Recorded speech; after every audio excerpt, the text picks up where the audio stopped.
Good evening, ladies and gentlemen, and welcome to the Aero South Africa webinar in conjunction with Safety First Aviator. The session tonight is titled COVID-19, Creating a Perfect Storm for Aircraft Accidents. My name is Neil Piper, the Head of Content for Messi Frankfurt, South Africa, and it gives me great pleasure to introduce Annelie Reynolds, the Portfolio Director of Messi Frankfurt, South Africa, and the Show Director of Aero South Africa to address you. Over to you, Annelie. Thanks, Neil. Welcome, everybody. My name, as Neil mentioned, is Annelie Reynolds, and I am the Show Director for Aero South Africa.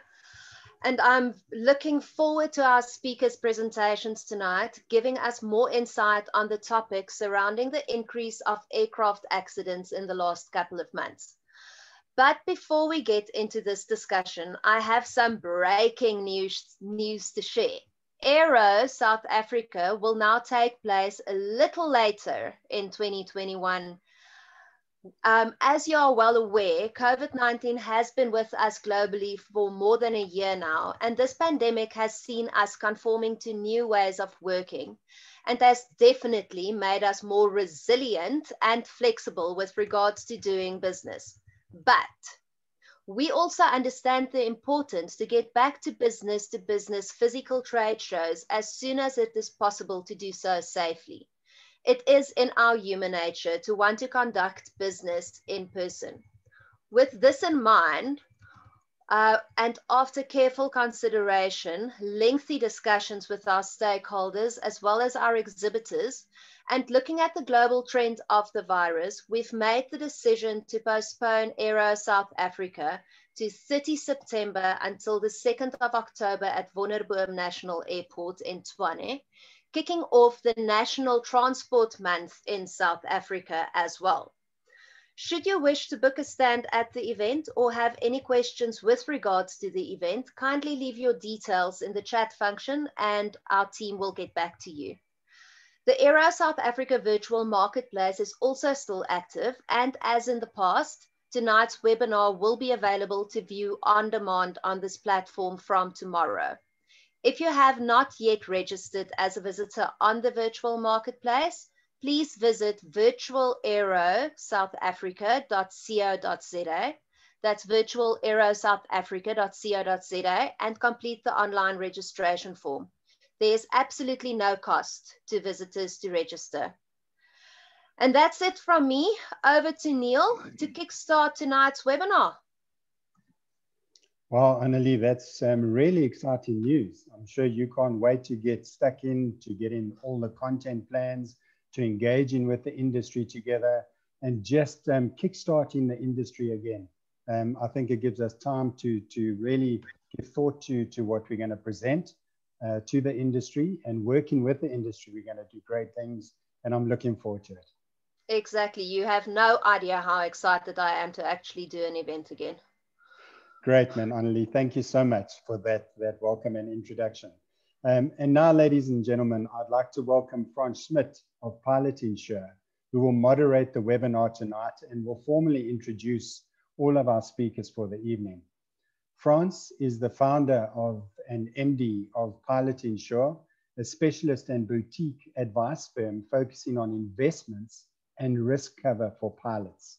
He's a big supporter of general aviation. He's participated in competition flying, and he's a SAPFA board member. He's got a lifelong passion for aviation, his fingers on the pulse of all facets of the aviation sector, and he's got a decade of experience in the financial services field, which makes him uniquely positioned to help form insights into general aviation. He's a superb host. He's got a wonderful sense of humor, and it's always good to keep these things light and entertaining. And because of that, we're thrilled to have you as a host again tonight, Franz. So over to you. Hey, Neil, thanks, man. That intro is so good. I should remember that and give it to all my guys to intro me that way. I appreciate it, man, but I'm not going to pay you this time around. Welcome, everybody. I think, we're all going to say welcome and thanks for being here, but I think we all really genuinely mean it. I think we all, in our own way, have gone through, quite a lot over the last year and a bit. We've all got our own little demons that we're fighting. And, as society is built up, I think we all try and, hide from it and put our best foot forward and not, show vulnerability, which I think is maybe something that's wrong with us as a whole. But vulnerability makes us human. And therefore, I just want to say again, genuinely from the bottom of my heart, thank you for being here. Thank you for taking the time to join us and at least get involved in the discussion around safety. We've all seen quite an increase in aviation incidents and accidents, and those are only the things that are reported. There are obviously a lot of things going on in our personal lives as aviators and as the aviation community that isn't reported on. And I think it's always important to remember that there are people willing to listen. There are people willing to listen. There are people willing to help. And for every single one of us, myself included, but especially this amazing panel we bring you, everyone's got massive amount of experience in aviation in their separate fields, and we hope to bring that experience and passion and advice, if you would, across to everyone, to make us all safer in some way, shape, or form. But a housekeeping, as per usual, we will be taking questions, a lot of questions, all the questions, every single question, and we will wait until the end of all the speakers to answer them. I look forward to getting involved in some banter and telling everyone how amazing their questions are, and listening to the answers. And please make them tricky. Everyone on this panel loves the really challenging questions that they actually need legal advice on, but just kind of jump at it anyway. This is your shot to try and catch us out. Okay. Let's get started. So, the first person I think really needs very little introduction. If you've been in the, I almost want to say in the racing circuit for a while, in the GA side, Lauren Smith is at SA Weather Services. Lauren's always giving us amazing briefings, making sure that we're flying in the right levels to catch the winds from the front or the back and just to fly faster.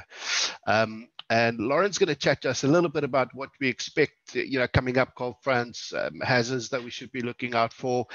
Different parts of the country obviously are different, a little bit different this time of year. And hopefully with Lauren's insight, and if you think and remember, maybe make a note or two and prickle something that you've forgotten about, can make you a bit of a safer pilot. Lauren, thank you very much for being here with us. You need to unmute yourself and then you can start chatting. We'd love to hear what you've got to say. Welcome, Lauren. Hi, everyone. Yes, definitely a big, privilege to be part of this team still. I'm always also learning a lot from everyone else every day. Yeah, so I'm going to share my screen.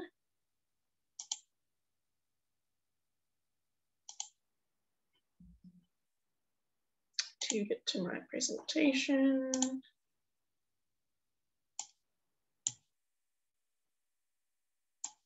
There we go. Perfect. Cool. So is everyone with me?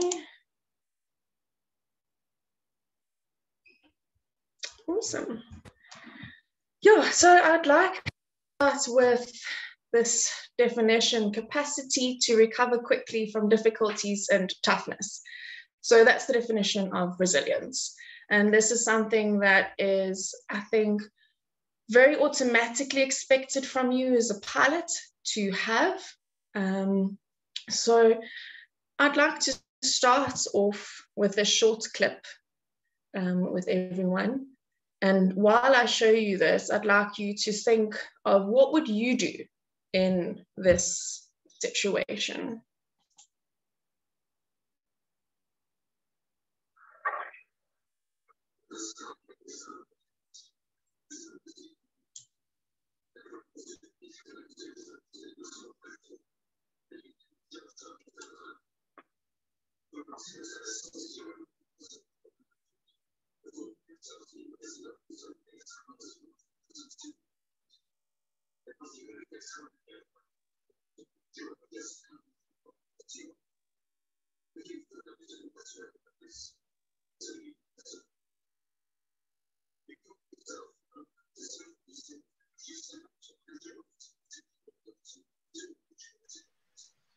If you can maybe just talk us through what's happening, Laura, if you just don't have any sound on that video. Oh, okay. If you can't hear the sound so well, it's a pilot that's been stuck in a whiteout, and his instruments are going haywire. He's not really understanding where he is right now. He's contemplating his own destiny and his choices, and I can just imagine the fright that this pilot is experiencing.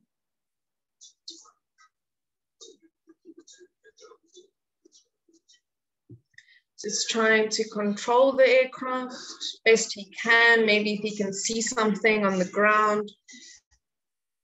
But he's feeling his aircraft is going faster and slower.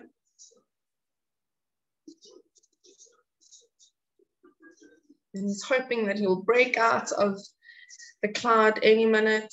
And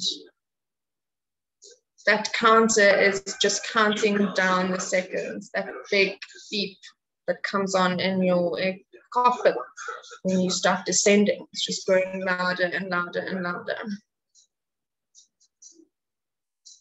And your altimeter is unwinding.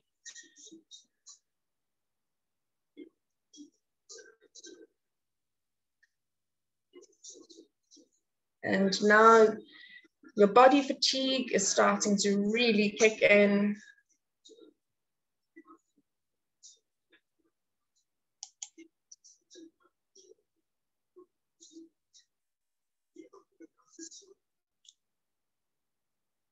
And unfortunately, that is the end, not only of the video, but that aircraft. So I don't really want to scare anyone for those new pilots, but it's definitely something that we need to consider and be aware of what you're getting yourself into. I mean, the atmosphere is something that is continuously changing, and it's quite complex and diverse, and it's your playground. So it's definitely something that you need to be aware of and know if it's the right time to fly or not. So I'd like to go through some weather phenomena that we are going to be experiencing the next couple of months as we head into winter. I have split the country up into western parts and eastern parts, and the dominant weather systems that we are going to be facing is cold fronts, and more in the upper levels is the Cuttle flow, and then the ridging high systems, which then follow your cold fronts. So the western parts, which is normally known in a more casual terms, rainy season, they get their rain, and that normally predominantly comes from cold fronts. And we all know that cold fronts is a front that is a band of cloud that separates two different air masses, your warm air mass and your cold air mass. And if we go to, I can just divert your attention quickly here to the first image. This is how it forms. It's its natural path of life cycle. And we as South Africa normally get influenced more by the cold front. So your cold sector and your very cold sector. That normally has your cold air cues, and that is still very active and has a lot of buoyancy as well. So you get your cold air cues, which has showers as well. So there's still weather that is expected behind your cold front as well. Hazard that does get influenced by the system is your clear air turbulence. So some features to look at here on the right-hand side is your scallops. And this is a cloud formation, and that normally is associated with your moderate to severe clear air turbulence. Also your transverse bands, you will also then experience moderate turbulence just below these bands. Then something that's also very overlooked is your low-level jet. Now this forms in front of approaching cold front. So that catches us off guard because it's not always accompanied by cloud. And in South Africa, it's normally seen as a coastal low jet that then forms in the coastal areas over the western parts of the country. And that then causes very sudden wind directional change and wind speed changes as well. So you get your low-level turbulence as well as your low-level shear. Something that's also goes apart with cold fronts, something that we can't see associated with any clouds, is your surface winds. So these surface winds can get really strong. Sometimes they even touch gale force, and those are your strong northwesterly winds. And those winds will influence especially that southern parts of the Western Cape. An event recently is called the Cape Storm, or the Knysna fires event that everyone is very familiar with. That was due to a really strong, intense cold front. And we also do get strong westerly surface winds that influence in your northern Cape, and it moves up as your cold front then moves past, it moves to your central to northeastern parts of the country. And those winds can also reach those gale force and become quite gusty. And they even extend into your 8,500 feet above ground level. So those things also affect you in terms of turbulence, which is something that we can't prepare for always. Then that brings us to the dry season of things. That's more now to the central and eastern parts of the country. During winter that we do expect is more clear skies, and then it looks quite fine to go and fly. But there are still hazards. So we've got then the central Kalahari high pressure that dominates over the country. So we've got this cold, heavy, dense air that's constantly over the country there. And you still do get your thermals. They're not as strong though as summer. So we do overlook them, but please still be aware that air still does move upwards. Another hazard that then comes with this is the fact that your air density now starts to change. It's becoming a lot more denser, and that influences your aircraft performance. And that's also something that we need to pay attention to, especially if you are flying your aircraft a lot and those type of things. So things to look out for that could help a bit, especially in, we call it transition months, as we're still approaching winter. It's autumn, the season of autumn, where you still get your two different air masses. So you'll have over the northern parts a warmer air mass still, where your western parts are slowly cooling down. And then you've got this diverse air mass change, and you'll have then diverse density differences in your atmosphere that you'll be needing to fly through, maybe en route. So it's something to be aware of. You can look at your dry line on your synoptic chart. That would help you to identify where your air masses are, temperatures of anything. Your dew point temperature below 10 is a colder air mass, and above 10 is a warmer air mass. And that's normally nicely over the central parts, depending on where your cold front and your Kalahari high pressure is, and that influences where your dry line is. So it's something to look out for, a little bit of a tip there to remember.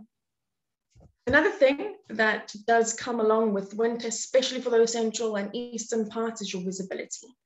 Okay, it's not always depleted when you have low cloud, like mist or fog.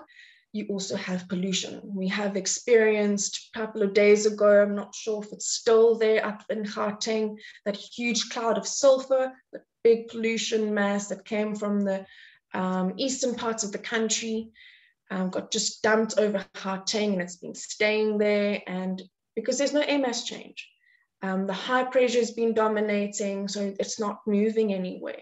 And if you're standing on a horizontal plane and you're looking towards it or looking straight up, it might not look as dense as it is. But as soon as you're in it, it's almost gray in front of you. So here's some tips to remember. that especially if visibility is being reported on a meta, that it's always from a horizontal viewpoint. It's not from the same viewpoint as what you are as a pilot. You're always looking at a slanted view. So please do trust your observations rather than phone if you are not confident in predicting it yourself. You can always get your metas from the aviation website, and please feel free to phone in anytime as well for on-flight weather. And then something to look for is your inversion layers.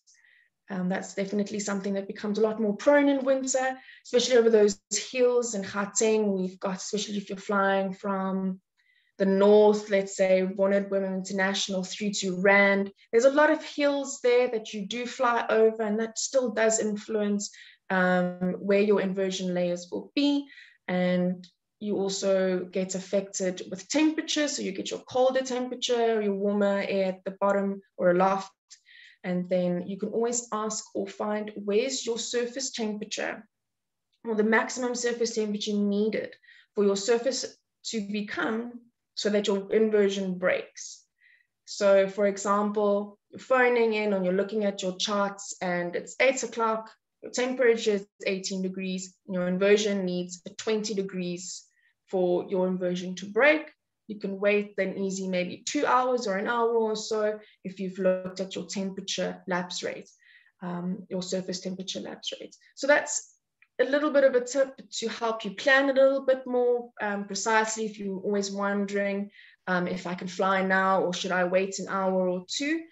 That's something that one can look out for, or even ask. If you phone in, please ask us for the inversion layers and where they are, which layer, which level, and those things. Also be situational aware.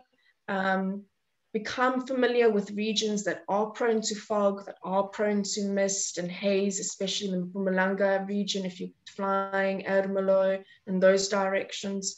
Not just only those regions, but as just an example.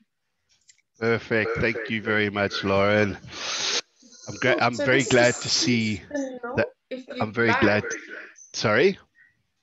Here's a quick outlook on the seasonal forecast. Oh, absolutely. Yes. Cool. So this model has run from University of Pretoria, and things are looking to become a little bit more normal. And that means we are slowly moving out of the drought, which is great. We're moving more into La Nina, and our surface temperatures, as you guys can see here on the right-hand side, are dropping. And that means more rain for the rainy seasonal parts of South Africa.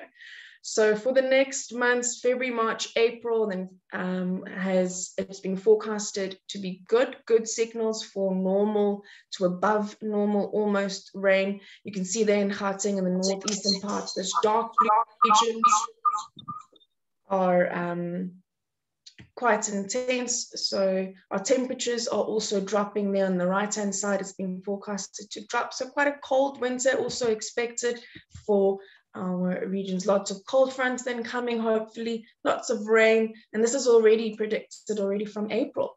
So we're hoping for a good rainy season, but less flights for these regions, unfortunately. Anyway, so that brings me to the end of what I would like to share with you guys. As I've said, there's the aviation website for you guys. It is for you. You guys are more than welcome to register. Please use it. Windy TV is also there. They've got a new model, so it's not only 3 anymore. That model's from Germany. Very well, not too bad so far. And yeah, please use all these tools and phone us. And yeah, thank you so much for your time. Brilliant. Thanks, Lauren. I love what I was going to say earlier is I love how you've made it real and, you know, kind of put yourself in the position of the pilot to explain all of these things. I think it makes a huge difference, you know. So anyway, thank you very much, Lauren. Always appreciate it. Big Guys, pleasure. Thank you. if you have any questions for Lauren, please, you know, ask them. We'll do them towards the end of our chat. Okay. Next person up, Cobus Toerien. Cobus has a lifetime of aviation experience in Air Force, airlines. You know, Cobus is quite in touch with the CRM side of things. Also, you know, doing courses on that all across the country. And I've definitely, you know, asked Cobus a whole bunch of times for his expertise with some things that we deal with. Cobus, good evening. Hi, Franz. Everything up and running? Unmuted, all those things? Yeah, you're unmuted, looking quite dashing and dapper. That's the background. Oh, yeah. I wasn't gonna be the one saying that, but. Good evening, everybody. This is CNN News Live, broadcasting from Pretoria, South Africa tonight. Plenty of commercial pilots are spending weeks and months of the coronavirus pandemic idling at home. When they do return to the cockpit, few of them admitting that they're out of practice and knocking off the rust is proving harder than anticipated. I placed too much confidence in assuming that it would all become back to me as second nature. Now, although the news reader and this scenario is fake, the content is factual, internationally and nationally. This was broadcasted on CNN not too long ago. So if we look at tonight's presentation, we're thinking about COVID-19. I'll show you some questions. Let me put it up for you. There's 3 questions you can ask yourselves. What I want to touch on is, do we really fully understand, and especially the psychological effect of COVID on pilot mental well-being and resilience? And quite frankly, I think the damaging effect has been underestimated by far. And tonight we only concentrate on the pilot part. It certainly formed one of the major components in creating a perfect storm. And thanks, by the way, Franz, you gave me that idea when we had tea, or no, coffee, nothing stronger, just the other day. And I think it's really appropriate. So the question is, did COVID-19 create a perfect storm for aviation accidents? I think just to stand still, what do we mean by a perfect storm? It's a perfect storm is an event in which a rare combination of circumstances drastically aggravates the event. Sorry, I'm reading this. I can't remember this. The term is now used by analogy to an unusually high accident rate that most probably results from a combination of aviation-related phenomena. It is used to describe the convergence of factors, not weather like Lawrence, seemingly being perfect for the storm. The sudden increase in aviation accidents, but again, I say again, not only in South Africa. So how did COVID-19 create a perfect storm for aircraft accidents? I think that pretty much sums it up. When we talk about pilots and well-being, we'll fly for food. We used to use it in jest. It's become a reality. So it is some of the rare and not so rare circumstances or causal factors, as I see it, for a perfect storm. And I'm sure there are many more, so please, if you can add some if you want to. Once we're done, you're most welcome. I certainly don't have enough time to get to everything, but we'd love to find out what else do you think as well. So COVID, not only pilots are sitting at home, many people have been locked down at home, but pilots that are not flying, it's pilots at home with no pay. I mean, especially airline guys, how many guys are still sitting at home, no pay? So the problem is that, remember the movie Fly America, anything, anytime, anywhere. Now, is that good for any safety culture? No, but this is the circumstances under which we're sitting under COVID. So uncertainty, lack of security, there's stress and fatigue. We're losing our competencies and losing confidence. And the biggest problem is we're losing hope. Here's another example, aircraft on the ground. How many aircraft are on the ground? And I just used the example in the desert with all those big aircraft. So the question is also maintenance and general aviation compliance schedules are difficult to meet. I mean, every aircraft's got a DCE check and they're not done purely because of the lockdown. So the whole industry is actually in a limbo.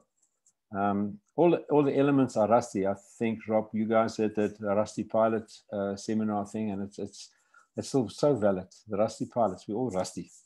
Even myself on retirement. Some of the recent accidents indicating major mechanical failures. I think you've seen a 777 with the one engine that really looks like Guy Fawkes. So it's not only in local that we're having these problems. So the problem we're having nationally in our country is the fatalities, which are not so much on the international side.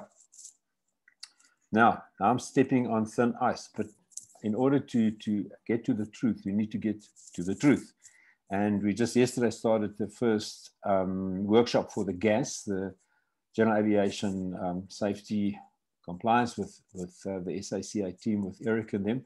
And we all agreed that we need to get to the truth. Now, we need to understand our environment that we're living at the moment, political and economical. I'm using things that we don't usually talk about, not in aviation anyway, but the crime and corruption, just to name one.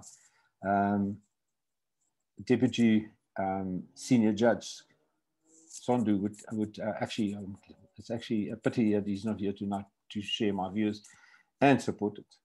So transformation at all costs. Yep, I've said that. Now, transformation is not the issue in South Africa, but transformation at all costs certainly is, and especially for the aviation industry, because we're not judging, we're not saying anything, but to say that no, they will be taking equity before quality. It's dangerous talk. How does it make you as pilots sitting at home feel as well? And that's the situation I want to sketch for a perfect storm. But anyway, many pilots and safety specialists, especially out there, have to really get and dig down to find what is going on. What can we change to prevent this perfect storm or to weather the storm? At the moment as well, if you have to ask yourself the question, what is our national culture? Now, culture starts from the top and it works right down. And that's my point. We're looking at a culture of non-compliance. And that is my opinion, but I'll stick to it.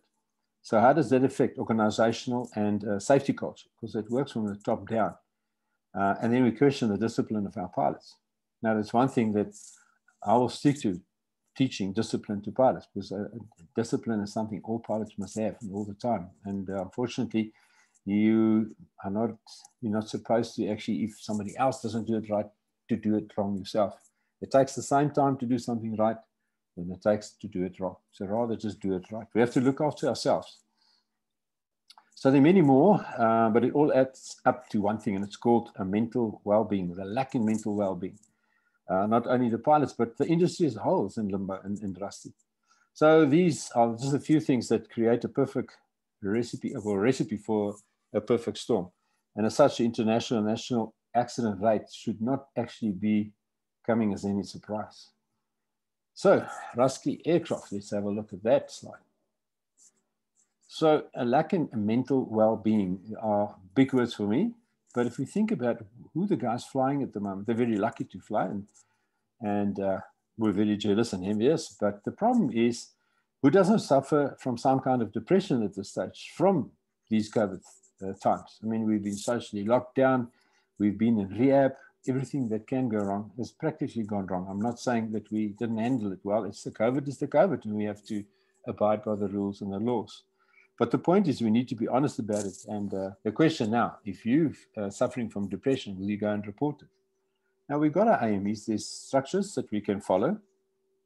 But the question is, if I say that I'm depressed, you have to take medication. And obviously, then you will be grounded.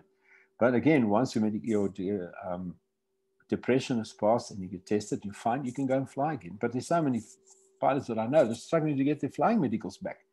Now, what type of culture does that create? Now, each case on its own merit, and I'm treading carefully again, I'm not saying there's anything wrong. All I'm saying, these are the recipe, the factors, the substances of this perfect storm.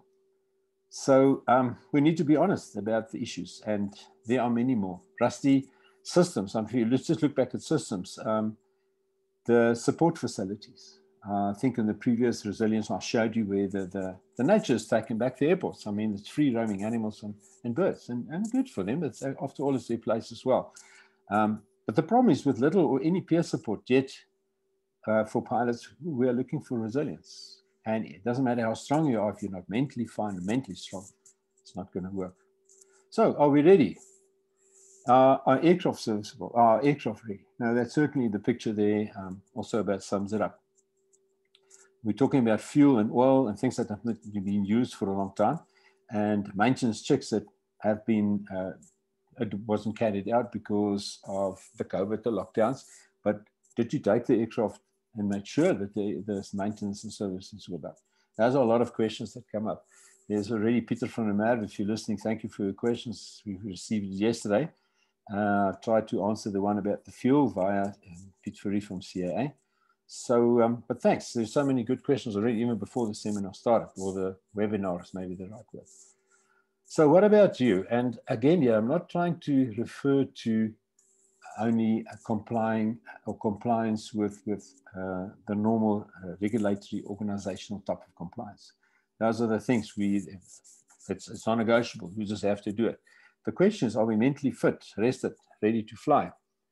Or will we fly for food? Anything, anywhere, anytime, just to put food on the table? Those are tough questions. But guys, what we try and say is stick to discipline, stick to the rules and the procedures. It's better to have no food than to be not at your family because you're somewhere 6 feet down, and that won't help them either.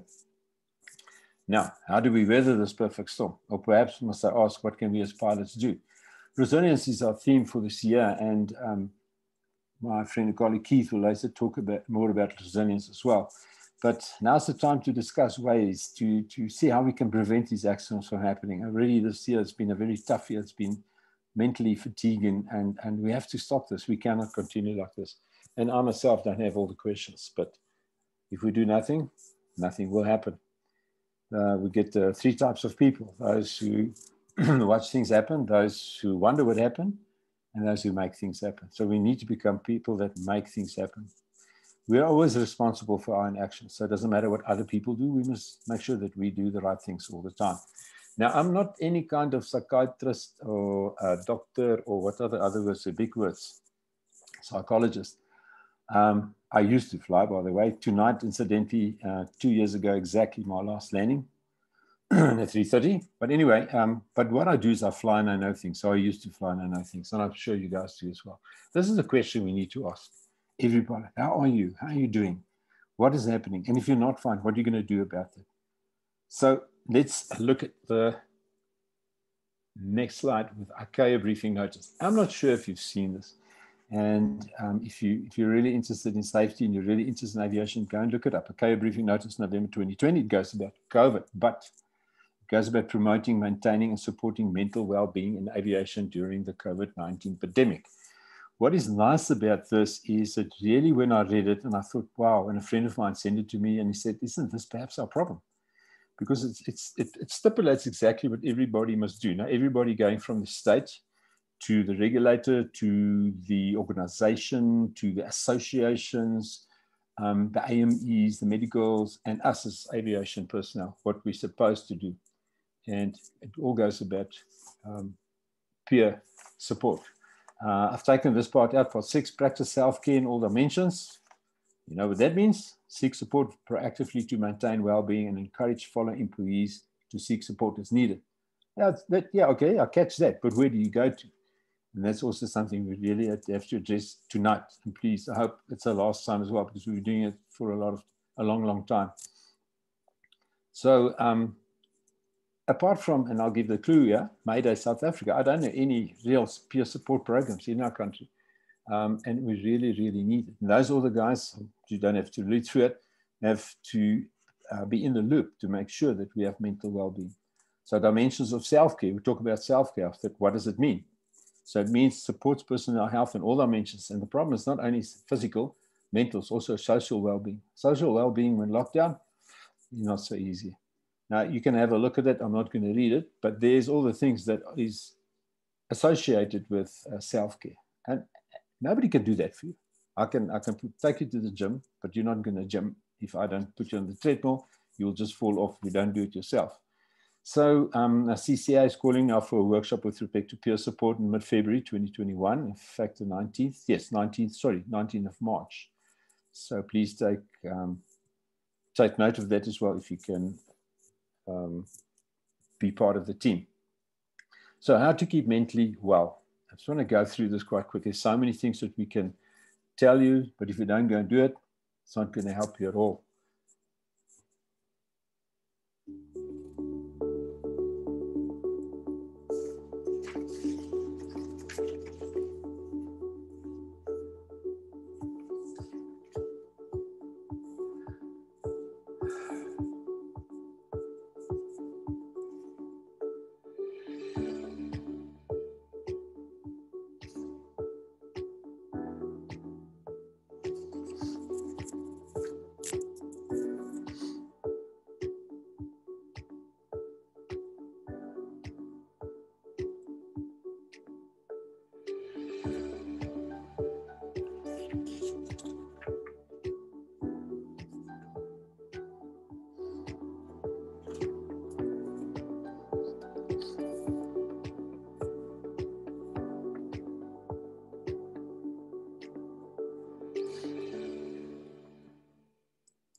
Those are just a few of the videos. There's so much written about COVID with concern when it comes to aviation, and please go out there and do have a look and read them.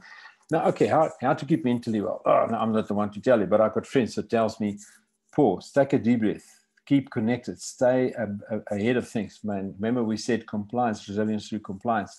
Connect to others, be kind to others, be kind to yourself, and reach out to other people. If I have to tell you what mindful means, I've got it here somewhere: a mental state focusing one's awareness of the present moment, acknowledging and accepting one's feelings and thoughts.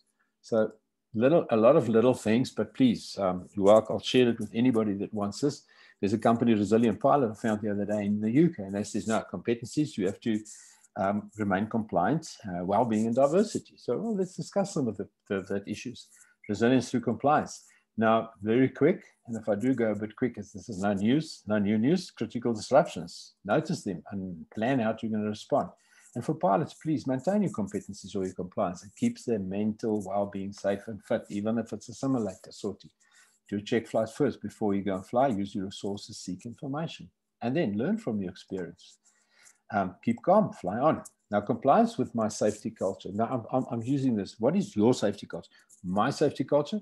I even got guidelines. I didn't sit and think this out. The I'm Safe checklist, there it is. How to check yourself before you mess yourself. And I'm not going to go through this, and I'm sure you all know this very well.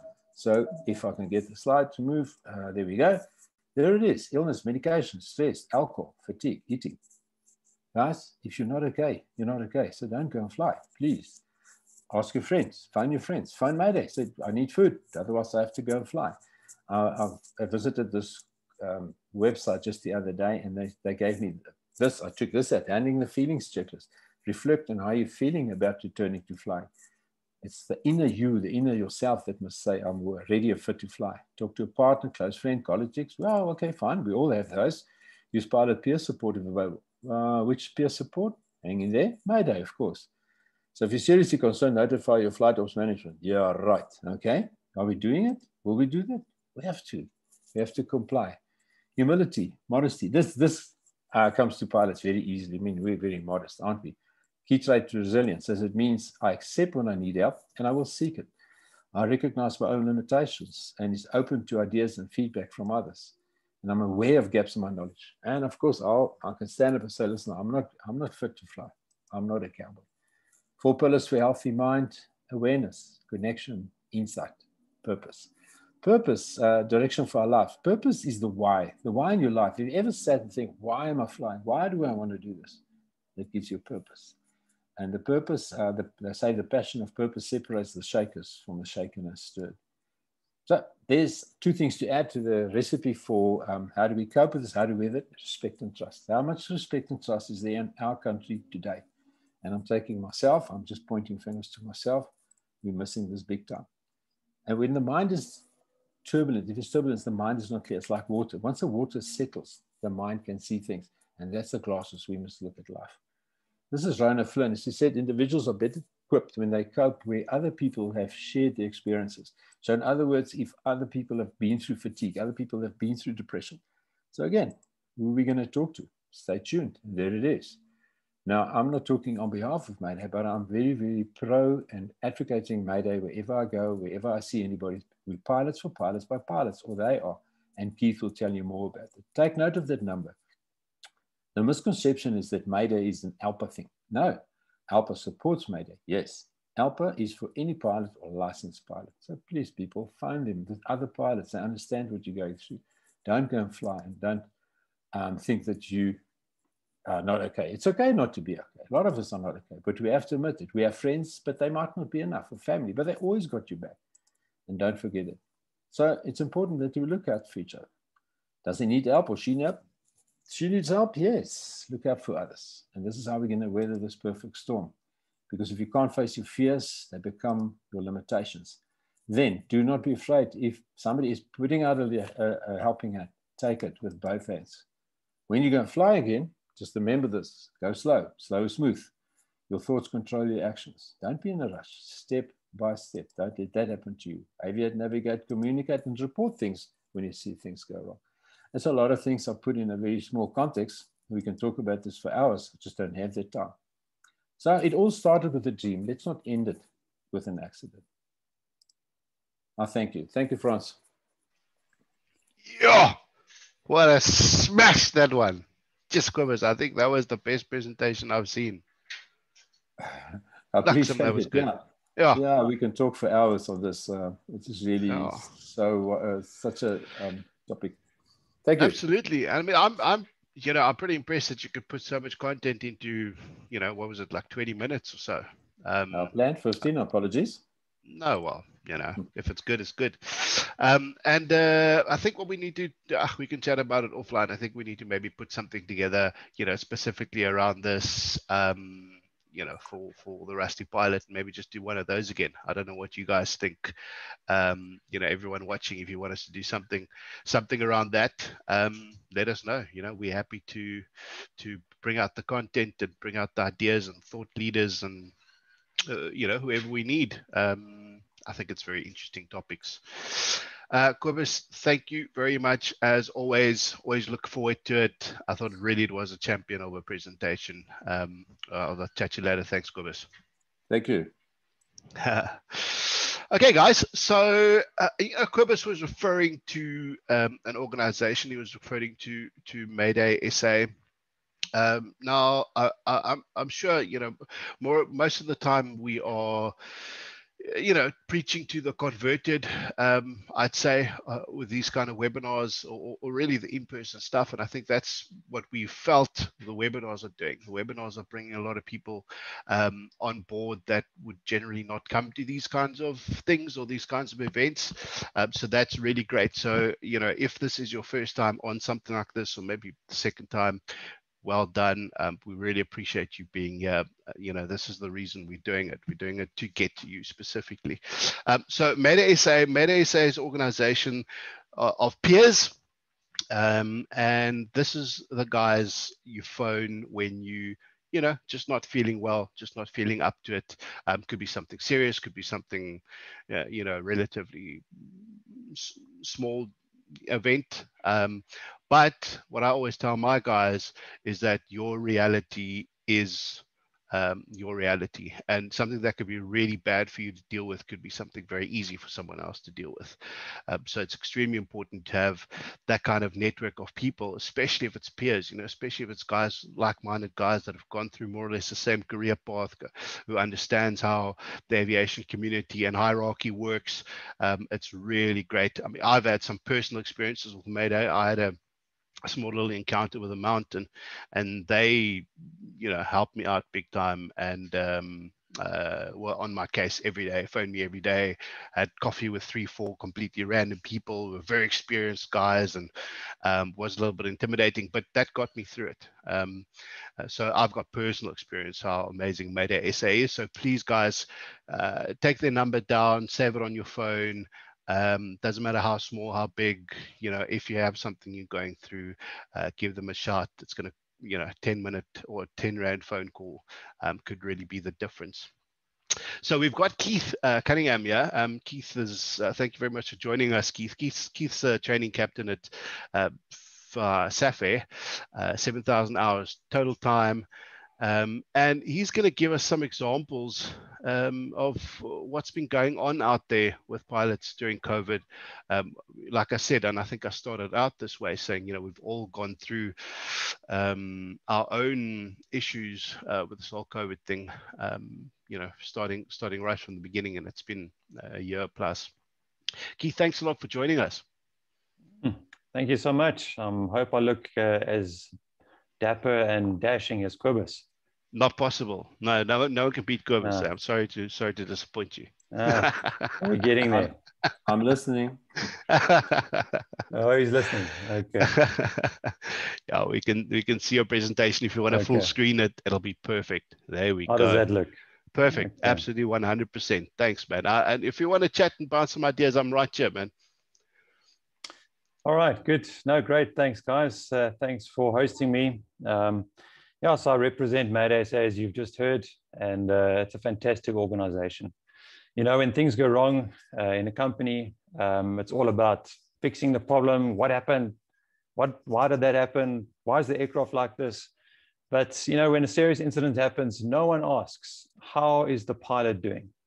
How are you doing? No one asks it. It's strange. And that is our theories. We want to come in and pull alongside the companies, pull alongside the guys and say, there is help. We want to ask you, how are you doing? So I'm coming alongside Cobus here. Cobus did a fantastic presentation. You just saw it. And a lot of my presentation ties in with that. But my presentation is it's quite practical. So I hope you got a pen or a pencil and a piece of paper. And there's some steps. I got 8 steps to being a more resilient pilot. So with those 8 steps, just be advised that it's not like follow step 1 and then step 2 and then maybe step 3.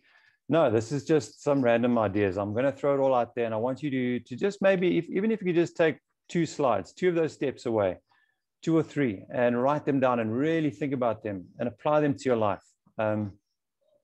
My presentation is focused on pilots that are working, but I also wanted to include perhaps the pilots that have lost work, which has been statistically about 50% of us have lost work, which is a very, very sad issue and topic. And we need to deal with it head on, and we need to chat about it. Something that us white Afrikaner males find it very difficult to do sometimes. Not that I'm Afrikaans, by the way. Anyways, so here's my presentation.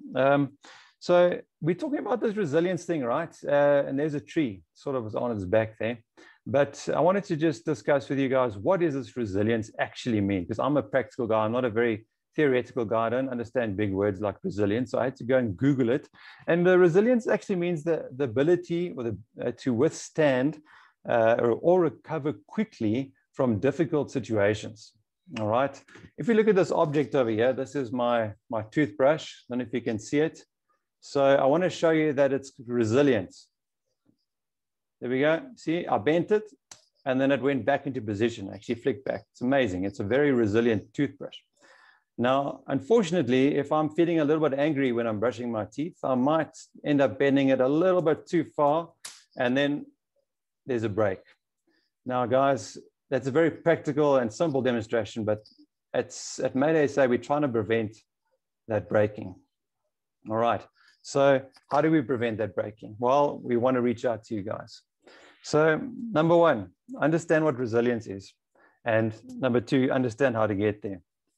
I want to ask you a question. Think about it. Cobus asked it earlier. How much bending have you experienced over the last year?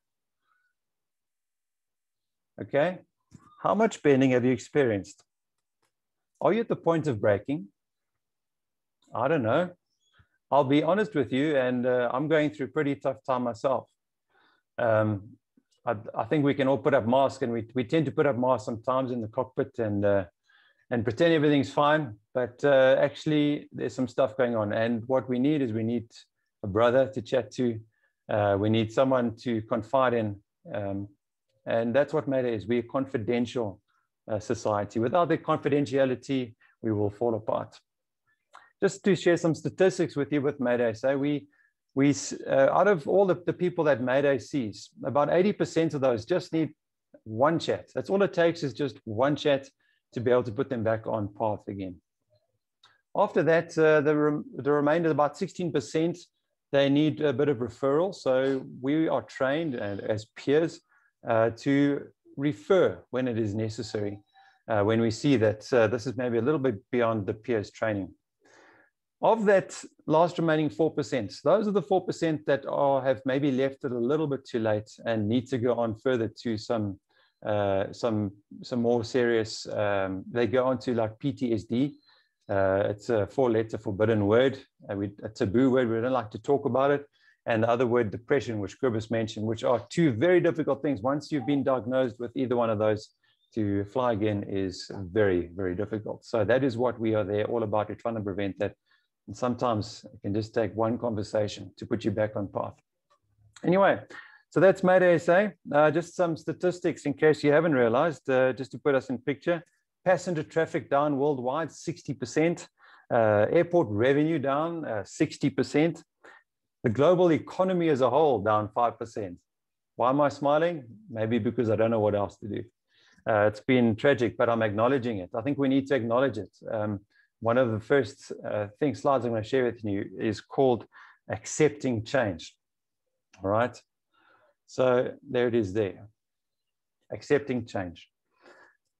The number one thing that I learned about this last year, if I could share personally, has been to accept change. Accepting the storm. Have you accepted the storm, or are you denying the storm? We're in the middle of it, and it's good to accept it. All right, that's the very first step. If you can take nothing else from this evening, ladies and gentlemen, I want you to acknowledge that we're in a storm, and that from that way on, we'll be able to accept it and make plans to get out of it. Right, then talking about the statistics, we tend to look at the glass half empty many times, but I want to show you a little bit of the glass half full. Did you know that in October 2020, they forecast that Africa was going to grow 5.5% in air traffic from October 2020 up to until 2039. Now, just to give you an idea, the world average is 4%. So, guys, we are in amazing times, hectic times, and the ability or our ability to be resilient will determine how that economy gets back to normal. And there is great and exciting things waiting in the future for us if we can just hold on. So how do we hold on? Number one, accept change. Okay. This resilience thing takes work, guys. It's not easy. I'm still learning it, but it's like building muscle in the gym. You know, you kind of need to do a little bit each day. And so it takes small steps. Sometimes it might even mean just changing your routine slightly. All right. So accept that change is a natural part of life. And maybe write down some of the stuff that will help you focus on what you can change. You know, maybe it's something as small as putting off the news. That's something I think we can all do less of, is news. There's not much good news at the moment. Bad news sells. And accept as well that your skills might have deteriorated at some point during COVID, and that you might need to brush up on them, simulator time, or perhaps reading up on your manuals. So that brings me to step 2, learn continuously. Invest in your own continuous professional development. Okay.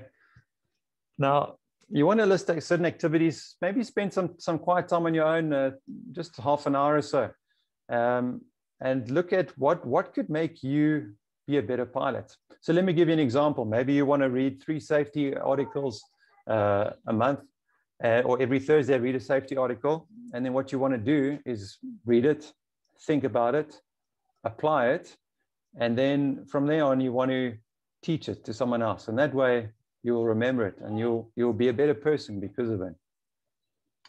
And very importantly, don't forget, maybe there's something new out there you've never thought of, but it's just waiting for you to tap into. And exchange old habits for new ones. Remember that the internet, as we know, has got a wealth of information for all of us, especially in these new topics that we're not too sure about. IT, maybe if aviation has dropped us one of those dodgy balls, we can actually look at what else, or what are some of our other skills that we can apply in another workplace. So think a bit about that. All right. Here's an important one. If you can make a note here, guys, take charge. All right. So we talked a little bit about establishing a daily routine, you know, starting small. So maybe set your alarm for 5:30 in the morning or whatever, a little bit earlier than what you used to, and make sure that you develop some kind of routine. A little bit difficult if you're actually an active part in the airline industry with a crazy roster. But you want to make sure that maybe you've got a day planner ready and that you know how you're going to spend your days, specifically your off days, and to invest your time wisely. So have a look at your time. Spend some time thinking about how you spend your time. What are some of the things that you do that are building you up? And what are some of the things that you find yourself doing that are actually tearing you down? And actually list them, write them down, and then maybe consider spending more time on the top stuff and less time on the bottom things. And if possible, work them out to a minimum. All right, so you can decide what those things are, and look at how you spend your time. And set goals and targets where you want to be in months. And that's just been a proven way for getting through these difficult times. All right, discussed all of that already. Okay, define purpose. I'm going to skip through this, but basically, Cobus, you mentioned it very well. Let me just leave you with one question to write down. What do I want to be remembered for? Okay, what do you want said at your funeral? What do you want people to think about you? Okay, step 5, creating balance. What this basically means is, do you want to separate yourself from your identity? So how do we as pilots think sometimes, I'm a pilot. Okay, what else are you? No, I'm a pilot. No, man, there's more to you than just being a pilot, you know? So we tend to put ourselves up at this on the left here, and there's nothing else. But my question mark is, what is on the other side of that tipping scale? What is it that is part of you, that's part of your God-given talents that makes you who you are? And write them down and focus on those things. Step 6, reflect.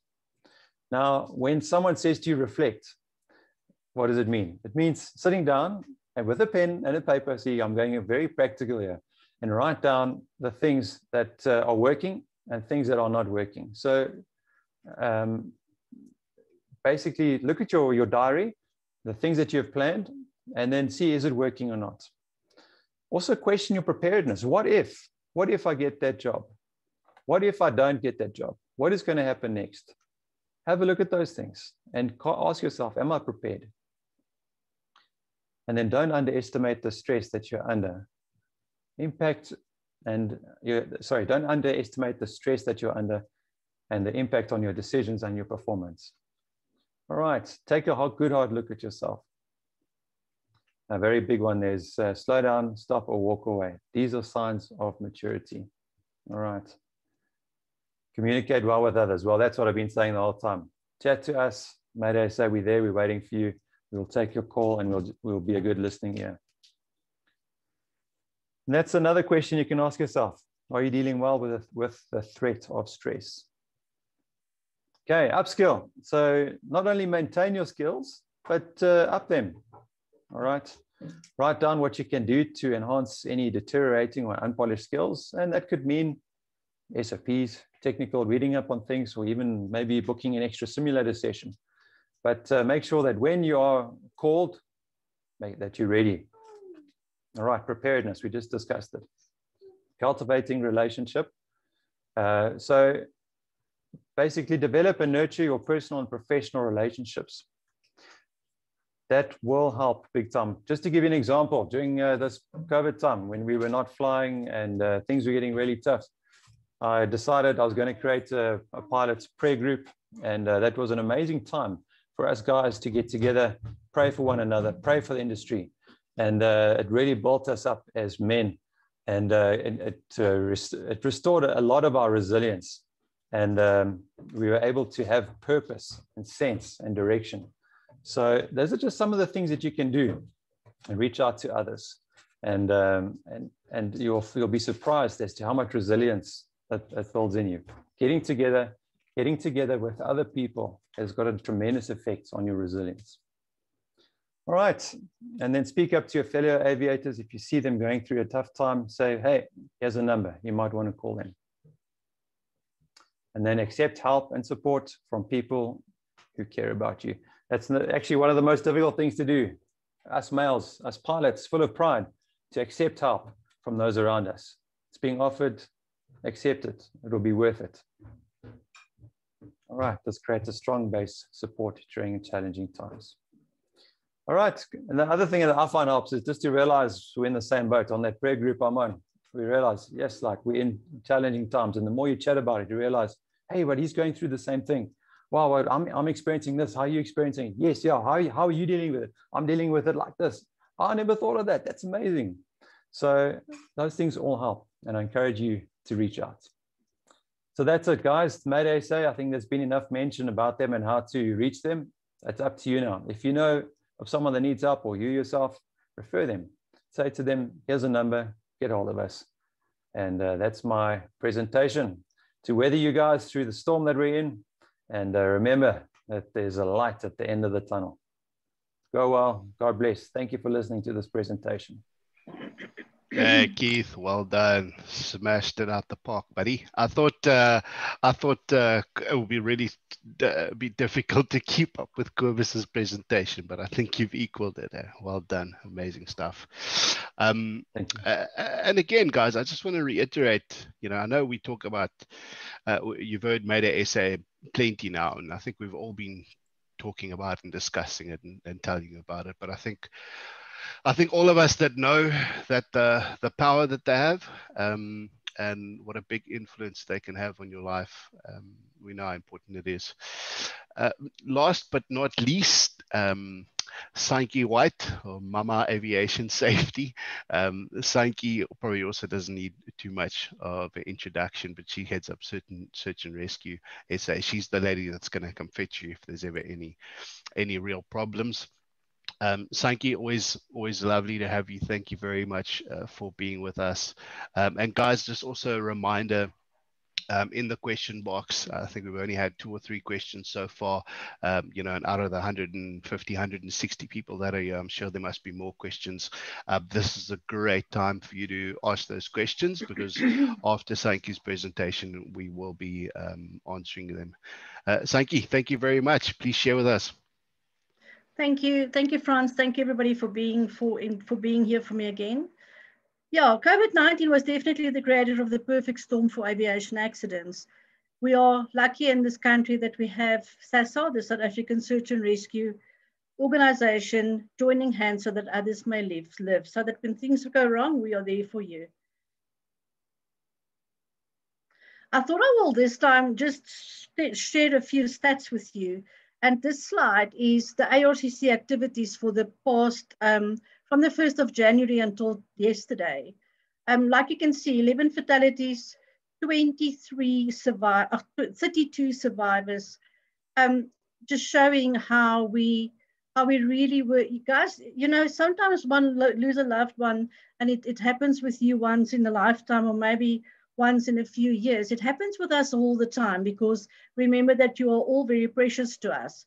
And the perfect storm, yes, I've been looking at why are these things happening?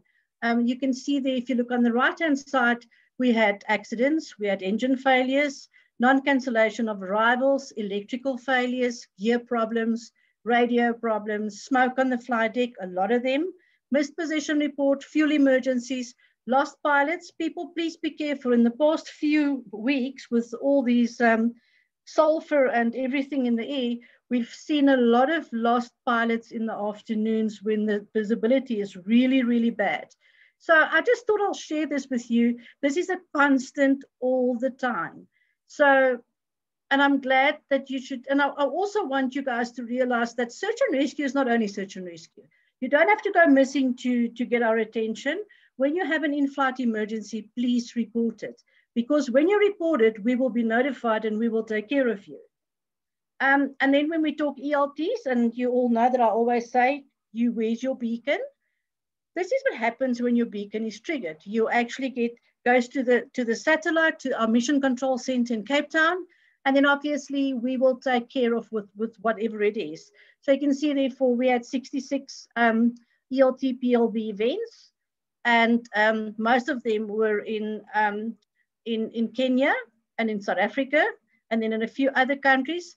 No matter where your beacon is, if it's probably registered, we will make sure that we take care of you. And I'm sorry that I'm talking so fast, but Franz told me to talk fast. I will share this with you, obviously, anytime. And then I'm going to ask all the bosses here, please don't let your aviators or your aviator friends give them more work on a Wednesday, because suddenly Wednesdays are our more busy days. If you look at that, it's just a breakdown of statistically which days are the busiest days for accidents, in-flight emergencies, and distress alerts. It's quite interesting, but it changes all the time. So even before you depart, please, guys, plan.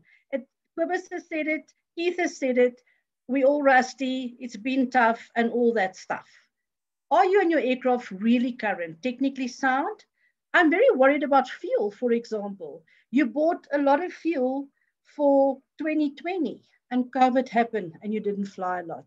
So is there maybe some contamination now when we get to the end of the barrel? I'm just asking the question. Maybe something we can look at. Proper planning versus kick the tires and light the fires. People, please, please plan. Whether a departure, destination, en route, do you have a plan B? Do you have an out? And does the route include weather and terrain you are not used to? You've departed.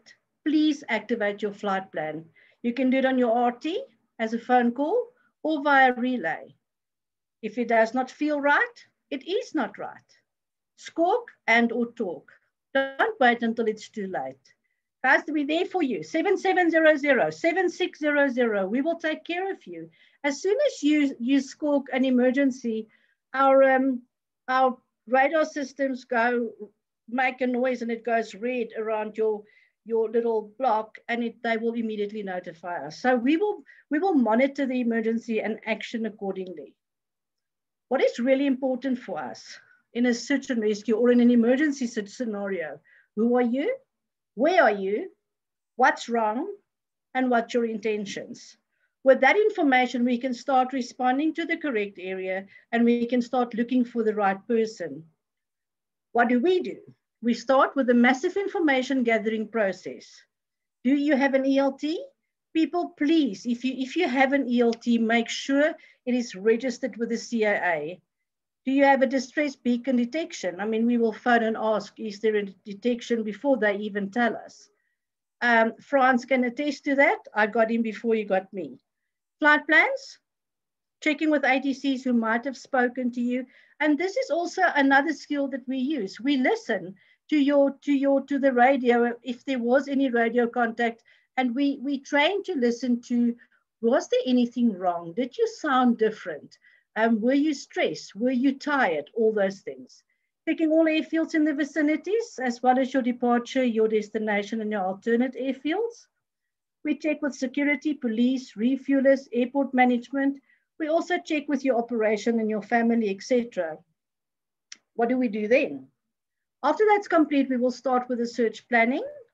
We plot all information on electronic mapping software as well as old school paper maps, because science is old school and computers can break. When we then determine your search area, both primary and secondary, all the resources will have already been placed on standby. We sometimes use private resources. People, remember that it's against the law to take any search and rescue action unless you are tasked by the ARCC. If you want more information on that, search and rescue regulations, and then obviously there's a brand new AIP Gen 3.6. Just a few search patterns. Then the long wait happens. So when you went missing, it's not just a flick of a wand and we find you. I will find you. But then obviously it's a long wait normally. While all the resources are out searching, we spend that time to regroup and refocus, trying to analyze our follow-up search patterns. We take the feedback from our search parties and plot them on our maps. This is to ensure we didn't inadvertently miss any areas during the search. We also update the families throughout the whole process. People in such scenarios like this, the families are, the agony is actually, I can't describe it. We had a situation not too long ago, 2-3 weeks ago, where I don't know why, But when the aircraft went missing, we were only notified 3 hours afterwards. And by the time they notified us, it was dark. And I feel so sorry for that family that they had to spend the night in agony. When do we stand down? When we've located the aircraft, we only stand down when all the persons on board have been accounted for. The scene has officially been handed over to AIID and the South African Police Services, and all our resources are safe back home at home. And people realize that we have very, very precious volunteer organizations like the Mountain Club, Oru, Hamnet, K9, Search and Rescue, Ground SAR, and those people that are volunteers that really are specialists in their fields. And sometimes they drive very far. So we will not stand down unless they are home. Realistic expectations. Please realize that search and rescue in real life is not like in the movies. It takes time. Resources need to be activated and it takes time to get ready. Search and rescue operations hardly ever happen close to home base for resources, so it takes time to reposition. Search takes very long hours, sometimes days. Please don't believe everything you read on online forums, Facebook, Twitter. We would greatly appreciate if you can give a short briefing to your family on how search and rescue works and who they can contact if needed. Guys, please, please, please. I've been doing this for years, and there are still circumstances or situations where I'm always the last one they phone in the middle of the night. And then we've lost so much precious time. And I sometimes wonder to myself, what if we knew earlier? So I've gone down. Who do I phone? These numbers are actually for you. Right at the end, we've created a little QR code so that you can take a picture of it and you've got it. Obviously, your SMCs, these numbers are manned 24/7, and your SMCs are trained to do the special job that we do. Do you know what? And then obviously, guys, when you've gone down, do you know what's in your first aid kit? We all know that there's a first aid kit in our aircraft, but how many of you know what's in there? If you had to use the first aid kit, would you know how to bandage a wound? Do you know how to use the disposable resuscitation aid? Do you know how to splint a broken arm? Have you ever used the fire extinguisher? Survival kit ideas, guys. And these are all things that we picked up with when there's been accidents and missing pilots and. Water, a lighter, a lightweight space blanket, a pocket knife, a compass, mirrors, umbrella, a PLB, because that's a personal locator beacon that you can press and it does the same as an ELT, a power bank. Smartphones are awesome. We've got Find My iPhone, AirNav Pro, flight tracking, spot trackers, Live 360, Glimpse, WhatsApp live location. Too many to list them all. Just make sure that your family has access to them so that if you're in trouble, that they can help the ARCC to find you. Write the login and password down and put it somewhere can be assessed in times of need by a family member. Make sure that whoever tracks you or suspects you might be missing or in trouble, notify the ARCC immediately. Don't forget to cancel your search and rescue.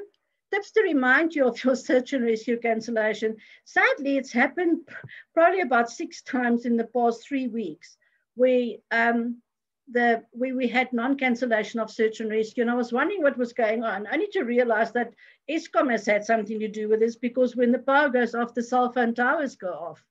Wear your wedding ring on your other hand, it will bug you.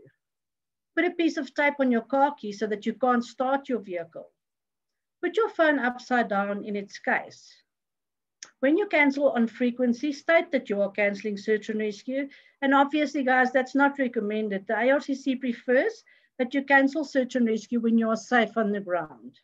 If you really cannot phone to cancel, please SMS or WhatsApp the duty SMC. That phone is manned 24/7. And there's just a little flyer. When there's an accident, suddenly people don't know what to do. Activate your local emergency services and then you tell the ARCC. And secure the scene. We will do the rest. And I want to really, really, really ask my aviators and their families and everybody, guys, when somebody sends you information on an accident, please don't share that WhatsApp. It is unbelievable how these horrible photographs get to families when they don't even know yet that this has happened. Please, please, please. WhatsApp is a wonderful tool, but it's sometimes, specifically during accidents, it is the most terrible thing on this planet. If somebody sent you a terrible WhatsApp picture of an aircraft accident, please don't share it. And yes, that's my story. There's the numbers, there's the QR code, please scan it, and then you have the ARC's and C number. People, please don't even think twice. Phone this number. We are there for you. We are there for you 24/7, and you are very, very precious to us. Fly safe. I know it's been a very, very tough year, and we will come through this together. We are there for you anytime.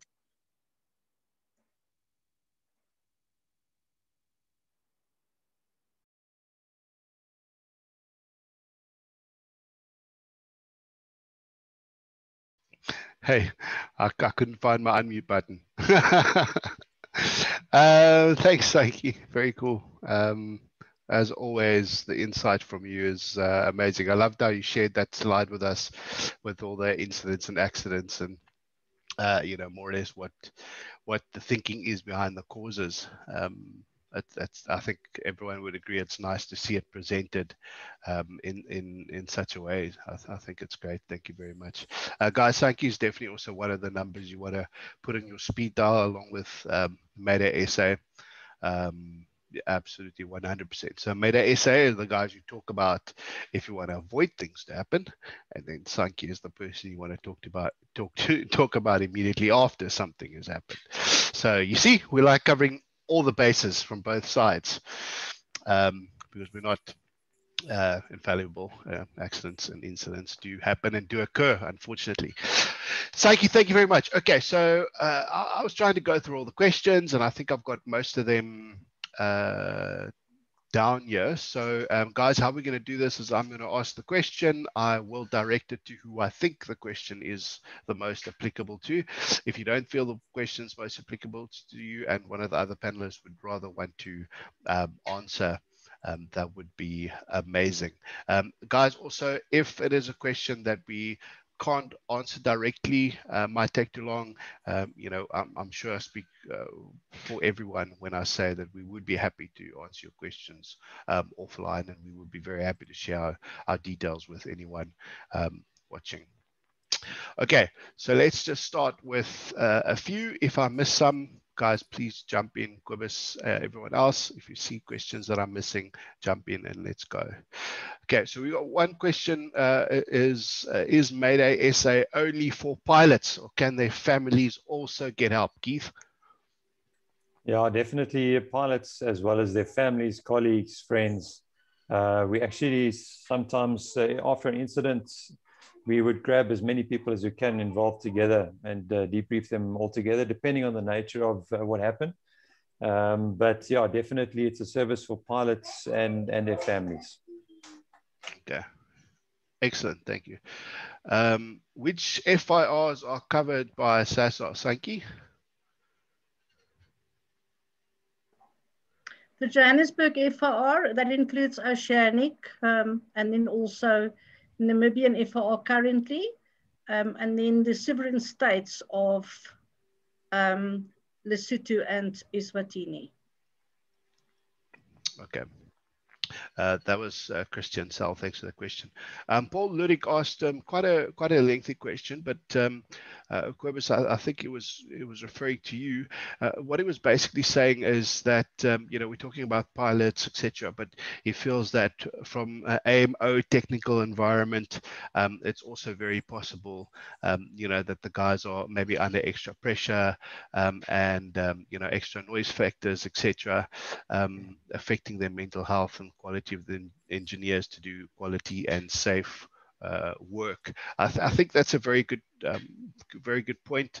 I don't know if you want to say something about that, Cobus. I think it's fairly obvious, and I think, you know, we might be focusing on pilots right now just to have like a focus group or a focus topic or person, but I think we all realize that this is you know, aviation wide, and I mean all industries, but we know aviation is probably in my opinion definitely the worst hit. But I don't know if you want to maybe elaborate on that in some way, Cobus. Yeah, I'll go be very short, because that's one of my most favorite topics, human error. One thing that Koenraad has pointed out, I did answer him as well, and he's welcome to contact me as well, is that when we look at human error, 80% of accidents are caused by human error. So my question is, what's the other 30? Oh, yeah, no, but maintenance, you know, maintenance. Well, robots are not fixing the aircraft; they are people. So, you know, that fallacy of human error to me is big, and I explained to him what we're looking at is human. We look at human, not human factors. So he raised a very valid point, and so did Hugo, about there's a lot of women in aviation as well. So apologies if we speak pilot, crew, and male all the time, and we have to maybe also work it in presentations. Are very valid points. The AMOs, the technicians, and we're not talking about just pilots. We need also to talk about the people who make this work, the aviation industry. And this COVID thing, everything that was said is valid for everybody, each and everyone in the aviation industry. Lauren was doing the weather, aviation industry, yourself, aviation industry. And I think I'll answer in detail by email. But a good point that I actually, is another point that he raised so well, that we tend to neglect that the people that are working for the pilots, the refuelers, the technicians, the ATCs, so Yaku out there, and we're all part of a team. And that whole team must go through the same processes, and everything is always focused on the pilot. We've become sensitive about it, because if there's an accident, somehow all the other things fall away, and they just want to know, but it's the pilot. And I think that's something, and I did promise him I'll take it to the gas as well. That's something we will discuss, but a very good point. Yeah, great, thanks. Then another question on my screen, it's from Anonymous, but they were basically asking, Santjie, with the ARCC, are there any costs involved in making calls or getting help? Not at all. The South African Maritime and Aeronautical Search and Rescue Act makes provision for that. It's the Minister of Transport is the custodian of search and rescue, and all costs are for that budget. Yeah, that's really like that, guys. I mean, so I've referred to an accident I had a couple of years ago, and it didn't cost me a cent. These guys came out with, there was a few ambulances in the middle of nowhere, and all kinds of medical checks done up, and it was quite a big deal, and a lot of hands on deck, and absolutely not a cent. Like, everything was done for us. It's a really brilliant service. Okay, let me see if there's anything else here. I think there's a question directed at me somewhere along the lines. Yeah, I think it's the one from Carl about insurance. Let me just find that one. Carl. Okay, what is your view of insurers deciding to withdraw from certain helicopter types of cover, and also deciding to cease as insurers after an accident or claim? So, Carl, that's nothing new. That's something that's always been happening, and it's a simple case of, when you take out insurance, the one party gives the risk to the other party, and the other party takes the risk for premium. But that's not something that is a given. That's something that actually both parties at any stage can decide to get in or get out of the contract on the aircraft side. And also there's much bigger players involved. With those kind of things, we're really talking about reassurers, which is global capital houses who decide what risks to take on, what's good risks, what's bad risks. And there are so many different ones that, if there's a specific case study or point you'd want to discuss with me, I'd obviously always discuss it with you, Carl, at any time. But it's not a new thing. It's definitely tightened up, and the premiums have definitely gotten much higher with the aircraft insurance side. But again, I'm no specialist and professional in that field. That's a field we dabble in, but our core focus is on the life insurance and the loss of license side. But that's the truth. That doesn't really change. Hope that answered it. I've got a bunch. There's a few people asking for recordings of this, which I think is great. We'll definitely make those recordings available. I know Annelie is very good with that, and Annelie gets it out to us as soon as possible. Annelie, can you maybe just give us a heads up of where this recording would be available and when it would be available? Sure, Franz. The recording will be available on virtualaerosouthafrica.co.za.